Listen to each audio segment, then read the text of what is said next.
nilai sebuah masyarakat, bahkan bangsa dan negara sekalipun, adalah moralitas yang dimilikinya. Akhlak adalah standar dari seluruh kehidupan masyarakat. Kalau baik akhlak, tegaklah bangsa. Kalau rusak akhlak, hancurlah bangsa. Pantas kalau baginda Rasul sendiri mengakui, innama bu'istu liutammima makarimal akhlak. Aku diutus Allah ke alam ini hanya untuk satu tugas saja, yaitu memperbaiki akhlak manusia. Akhlak manusia kepada siapa? Inilah akhlak itu. Totalitas kehidupan manusia cermin dari akhlak.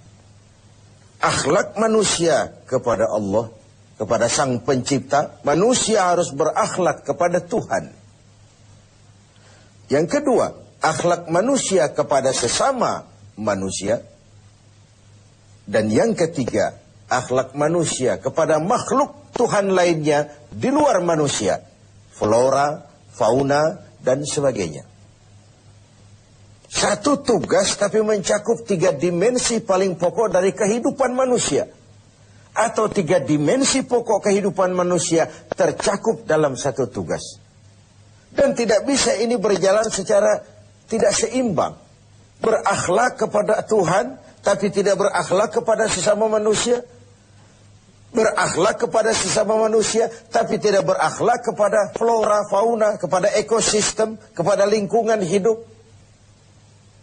Pengabaian terhadap sesuatu akan menimbulkan akibat bagi yang lain. Apa yang kita alami sekarang ini? Terjadi perubahan alam karena ulah manusia sendiri. Akibat kita tidak menjaga akhlak kepada lingkungan di mana kita hidup. Sebuah contoh sederhana, Rasul mengajarkan, man jama'a malan bighairi haqqin sallatahu Allahu bil ma'i wattin.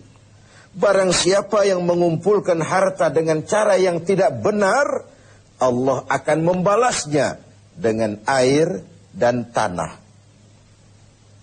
Apa artinya ini? Banjir dan longsor. Akibat apa? Akibat ulah manusia. Zaharul fasadu fil barri wal bahri. Bertebaran kerusakan di darat dan di laut. Bima kasabat aydin nas. Akibat ulah. Akibat tingkah laku. Akibat perbuatan manusia itu sendiri. Pertama, kita harus berakhlak kepada Allah.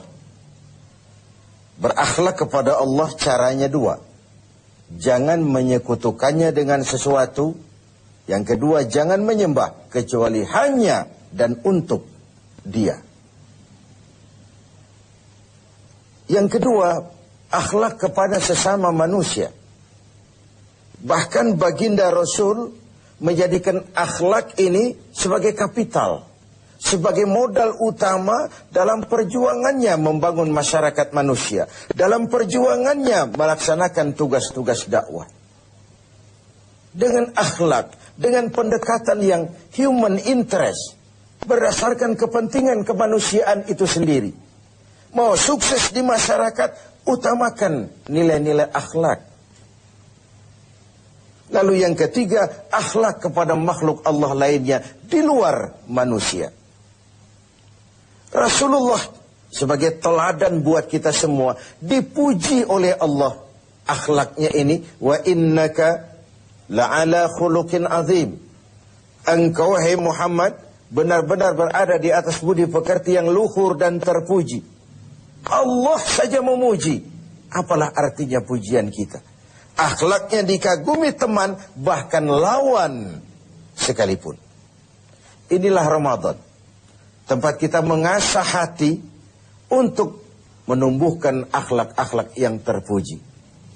Orang-orang sufi memberikan 3 sistem untuk pengembangan akhlak ini.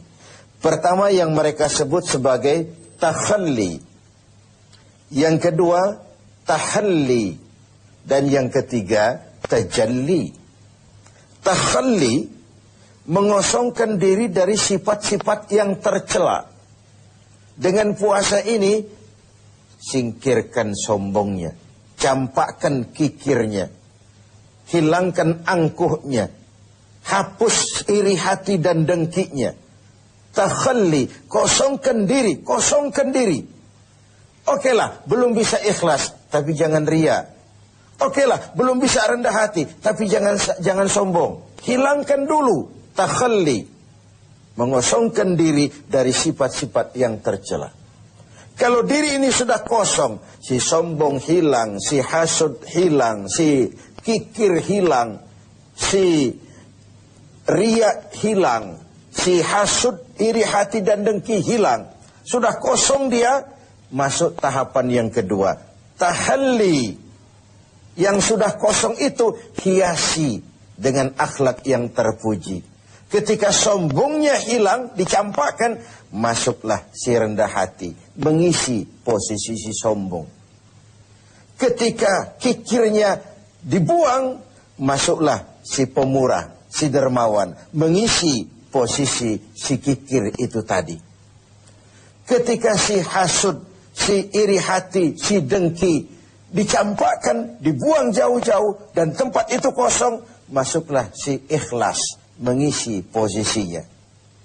Setelah dikosongkan, diisi dengan hal-hal yang terpuji. Buah dari itu nanti akan lahirlah tajalli, nampak kebesaran Allah Subhanahu wa ta'ala. Bahkan Allah tampakkan juga kebesarannya kepada orang-orang yang seperti itu.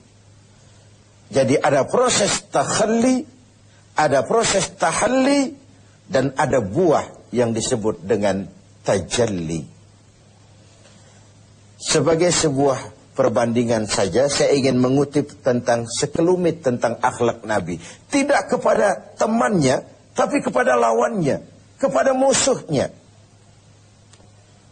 Satu siang selesai sholat zuhur, beliau tidur di dekat masjid di Madinah dengan di atas pelepah daun kurma.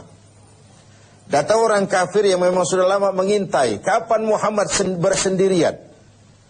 Dihampirinya Muhammad, dicabutnya pedangnya. Muhammad, kau kemarin bertingkah karena banyak temanmu, sekarang kau sendiri. Kalau saya tebas batang lehermu, siapa yang akan menolong kau?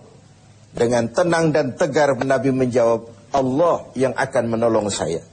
Mendengar kalimat Allah, si kafir yang bernama Da'sur itu gemetar, keringat dingin bercucuran sebesar-besar biji jagung.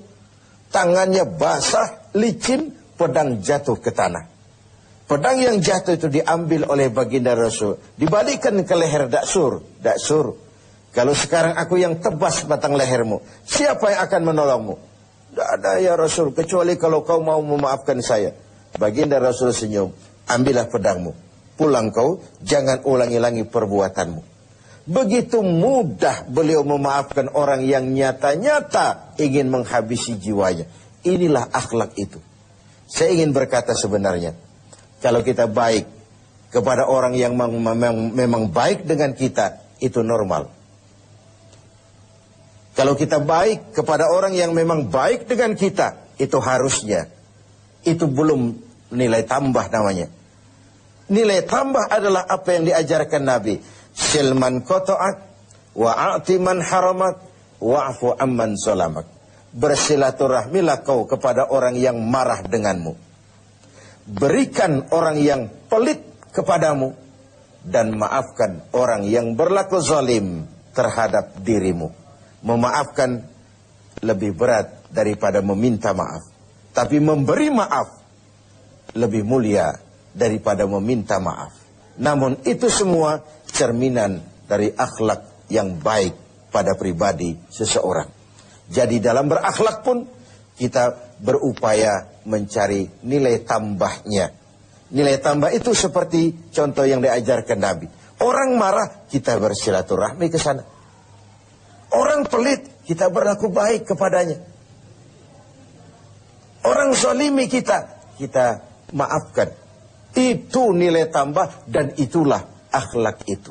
Hendaknya ibadah puasa kita menumbuhkan akhlak-akhlak yang terpuji dan mengikis semua akhlak-akhlak yang tercela.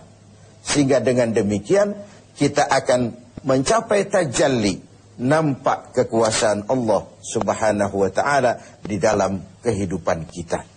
Sungguh suatu bangsa akan tegak dan jaya selama masih punya nilai akhlak. Kalau hancur akhlak, runtuhlah